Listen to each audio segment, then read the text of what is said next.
आपके स्वप्न में जो है धीरेन्द्र शास्त्री आते हैं, बागेश्वर बाबा आते हैं, कहते हैं कि आप उनको जो है वरमाला डाल देती हैं, आपकी शादी हो जाती है। क्या कुछ सपन देखा था आपने?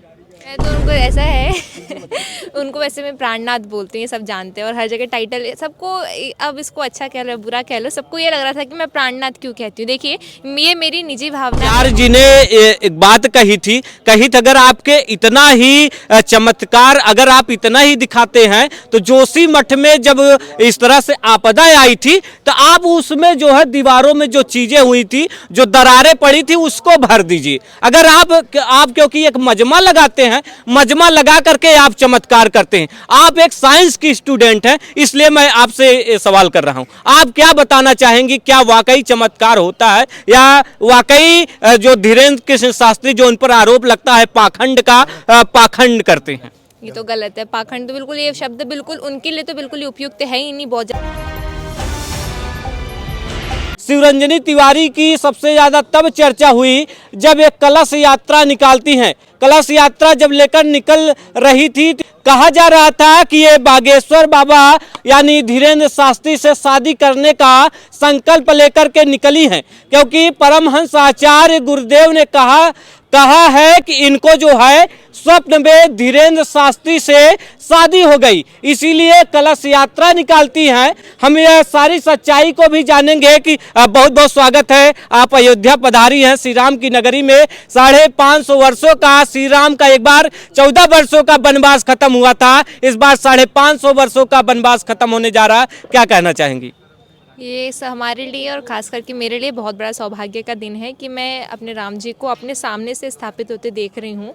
शिवरंजनी जी, जो सबसे ज़्यादा चर्चा रही है ये आपकी शादी को लेकर के, अभी परमहंस गुरुदेव जी से बातचीत हुई तो कह रहे थे कि आपके स्वप्न में जो है, आपके गुरु हैं, आपके स्वप्न में जो है धीरेन्द्र शास्त्री आते हैं, बागेश्वर बाबा आते हैं, कहते हैं कि आप उनको जो है वरमाला डाल देती हैं, आपकी शादी हो जाती है। क्या कुछ सपन देखा था आपने? मैं तो उनको ऐसा है उनको वैसे मैं प्राणनाथ बोलती हैं, सब जानते हैं और हर जगह टाइटल सबको, अब इसको अच्छा कह लो बुरा कह लो, सबको ये लग रहा था कि मैं प्राणनाथ क्यों कहती हूँ। देखिए ये मेरी निजी भावना है और मैं उनको भगवान मानती हूँ, इसलिए मैं उन्हें प्राणनाथ कहती हूँ। तो प्राणनाथ को तरह तरह से लोग जोड़ देते हैं और जो भी मेरे स्वप्न में आया था मैंने गुरुजी को तो बता ही दिया था और गुरुजी ने आपको बता दिया है, तो आप ऐसे क्रॉस चेक क्यों कर रहे हैं? जो गुरुजी बताएंगे वो तो सही ही रहेगा ना। धीरेन्द्र शास्त्री अभी जगत गुरु राम भद्राचार्य जी के कार्यक्रम में पहुंचे थे अयोध्या, और आप भी पहुंची थी अयोध्या में। क्या कुछ भगवान से यही तमन्ना लेकर के पहुंची हैं, जो कुछ मैं कलश यात्रा लेकर के निकली थी, जो मेरी मनोकामना थी वो पूर्ण हो जाए? मैं तो यहाँ पे फिलहाल ये जब घर से निकल रही थी मैं यहाँ आने के लिए, मैं तो इसलिए ये सोच के निकली थी कि मुझे किसी भी हाल ये न प्रकार भगवान श्री राम जी के दर्शन हो जाए। अब जब दर्शन प्राणनाथ के भी दर्शन हो जाए हो जाए तो बहुत अच्छी बात है, इतने दिनों से लालसा है, अगर दर्शन हो जाए तो बहुत अच्छी बात है। और आगे फिर आपका कैमरा तो हर जगह रहता ही है, हर एक मोमेंट को कैप्चर करने के लिए, तो बस फिर बोलना ही क्या है। अभी मुलाकात हुई है? आपको नहीं पता? ऐसे कैसे हो सकता है कि अगर मेरी मुलाकात हो जाए और आप लोगों को पता ना चले? ऐसा कभी हो सकता है?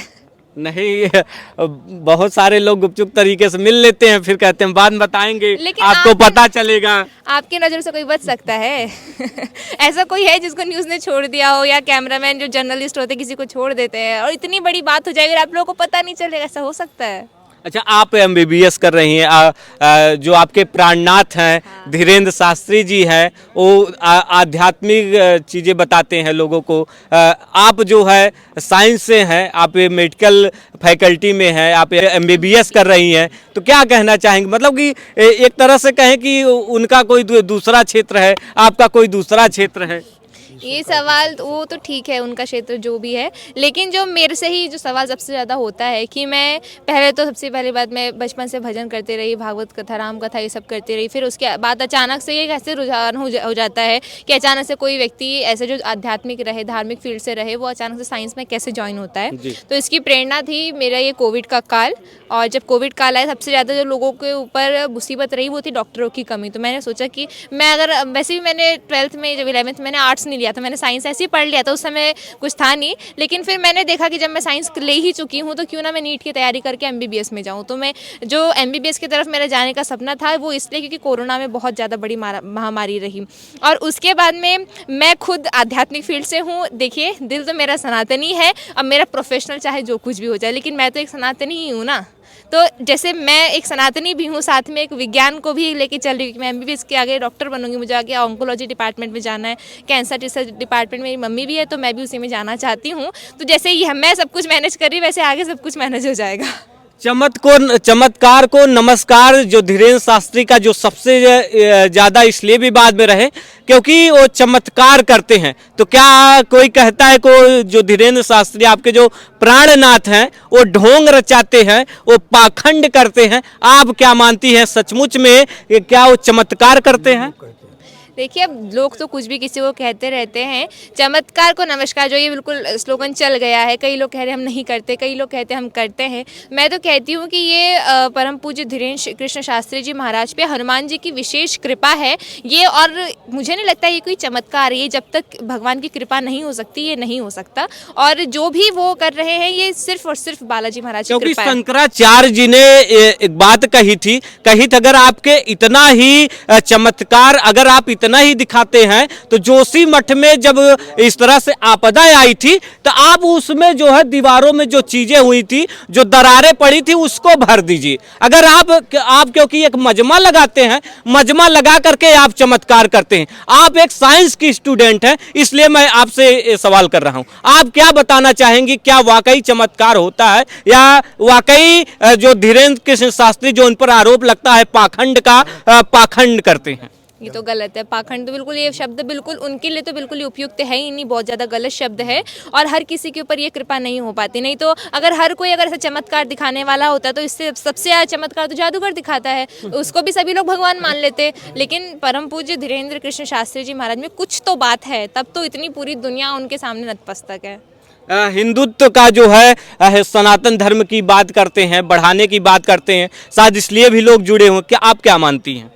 हिंदुत्व किसी ने अगर जगाया है तो वो तो अभी जो मेरी जनरेशन में मुझे लग रहा है, मेरी जनरेशन में वो तो सिर्फ बागेश्वर धाम सरकार ही है। और इतनी बुलंदी से जो सनातन का परचम बुलंद करते हैं इस जनरेशन के तो वही हीरो हैं धीरेन्द्र शास्त्री जी। सुहानी साहब भी ठीक उसी तरह से दिखा रही थी जादू अपना, कह रही थी एक माइंड को रीड करती हैं सुहानी साहब। ठीक वही जो है बागेश्वर बाबा यानी धीरेन्द्र कृष्ण शास्त्री आपके प्राणनाथ भी करते हैं। तो आपको क्या लगता है दोनों में कुछ अंतर आपको नजर आता है? बहुत सारा अंतर है। जो सुहानी है वो व्यक्ति जैसे आप अगर उनके सामने जाएंगे तो आपको सामने खड़े करके आपके बारे में कुछ बताएंगी। और हमारे जो आपसे बोलेंगे कि आप कुछ मन में सोचिए ऐसा। हाँ, तो उनके वैसे ही वीडियो आते हैं कि आप सामने खड़े कर देते हैं कि ठीक है भैया आप करते। तो ये तो एक साइकेट्रिस्ट करता ही है ना, साइकेट्रिस्ट का तो यही काम होता है। तो लेकिन जो हमारे महाराज जी मेरे प्राणनाथ हैं वो ऐसा है, पूरे लाखों करोड़ों के बीच में से व्यक्ति को नाम सहित उठाते हैं और उनका पहले पर्चा बना के रख देते हैं, फिर जाके उनको बताते हैं देखो ये उनसे पहले पूछ लेते हैं। तो ये वो तो बिल्कुल, इसलिए तो मैं उनको भगवान मानती हूँ। एक बार जाइए, मैं कहूंगा कि आप भी अपना पर्चा बनवाइए, देखिए आपकी जो शादी वाला योग है वो कब है। मैं तो खुद चाहती हूँ मेरा पर्चा बने। इवन मेरा पर्चा वहाँ बन के रखा हुआ है। पता है जब मेरी गंगोत्री से स्टार्ट हुई थी ना कलश यात्रा 1 मई से, तो ना उसी टाइम पे ना मेरे भगवान जी को पता चल गया था धीरेन्द्र शास्त्री जी को कि, और उन्होंने पर्चा जब सबका पहले से बना के रखते हैं तो मेरा कैसे बना के नहीं रखेंगे। तो उन्होंने मेरा पर्चा वहाँ बना के रख दिया है, वो वहाँ बागेश्वर धाम में रखा हुआ है, बस वो मेरे सामने आने की देर है। मैं चाहूंगा कि उसे पब्लिक करवाइए क्योंकि लोग इंतजार कर रहे हैं उस पल का, कि क्योंकि इसमें जो है एक जया किशोरी का भी नाम आता है। शिवरंजनी तिवारी शादी करेंगी कि जया किशोरी शादी करेंगी, कौन करेगा धीरेन्द्र कृष्ण शास्त्री से शादी? लोगों में एक तरह से संशय बना हुआ है, आखिर धीरेन्द्र कृष्ण शास्त्री की जो दुल्हन होगी वो कौन होंगी? देखो महाराज जी तो हर किसी के मन की बात पहचान लेते हैं ना, तो उन्होंने पर्चे में लिख के रखा है। उनकी खुद की शादी का तो पर्चा बना ही गया होगा ना कि किससे उनकी शादी होने वाली है क्या है। तो ये जो प्रश्न है किससे शादी होने वाली है, हम ही से पूछते रहेंगे। एक बार जाके उनसे पूछिए कि आप ही अपना जो पर्चा उन्होंने बना के रखा है अपनी शादी जिससे उनकी होने वाली वो दिखा दीजिए, तो वो सबको दिखा देंगे पब्लिकली। आप अयोध्या में आई हैं, चलते चलते क्या कहना चाहेंगे दर्शकों से, भक्तों से? मैं एक भजन जरूर सुनाना चाहूँगी जो मैंने स्पेशली यहीं के लिए बनाया और उनसे भी ऑफिशियली लॉन्च नहीं किया कि मैं यहीं पर गाऊंगी भगवान राम की जन्मभूमि में। सारे गा प ध नि ध प ग रे ग प ग रे ग म ग रे ग सा ग रे सा नि प नि रे म प ध म ध प ग रे ग म ग रे ग सा नि सा। अगम अगोचर प्रभु की लीला क्या कोई गा सकता, कोई भी खगोड़े गगन का पार नहीं पा सकता। फिर भी पंछी का स्वभाव है वह उड़कर ही रहता, इसी तरह तो मन मेरा भी प्रभु गुण गंगा में बहता। शिव रंजनी का कुछ नहीं नाथ गुण, गंगा के जल कण है सिया राम के जुगल चरण में अर्पित भाव सुमन है।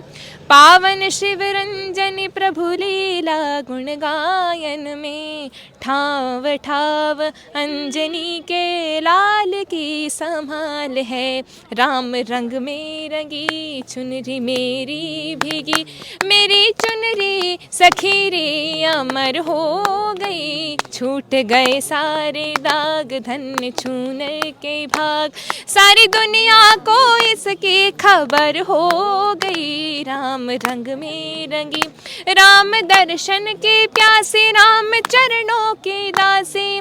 सानी धनी ध प ध प ग प ग रे ग रे सा रे सा नि प ध नि सा प ध नि सांग सा नि सांग सा नि सांग सा नि सांग सा रे नि सांग सा नि सा ग सा रे नि सांग सा नि सा रे रे नि सा ग सा रे नि सा ग ग रे म म ग प प म ध ध प नि नि ध सा नि ध प। राम दर्शन की प्यासी, राम चरणों की दासी। आसमन में लिए अवध नगरी गई, हाथ चंदन लिए मन में वंदन किए। देखी राम छवि जन्मभूमि धन्य हो गई, मेरी चुनरी सखी रे अमर हो गई। राम रंग में रंगी चुनरी मेरी भीगी, सारी दुनिया को इसकी खबर हो गई। राम रंग में रंगी। जय श्री राम। जय सिया राम।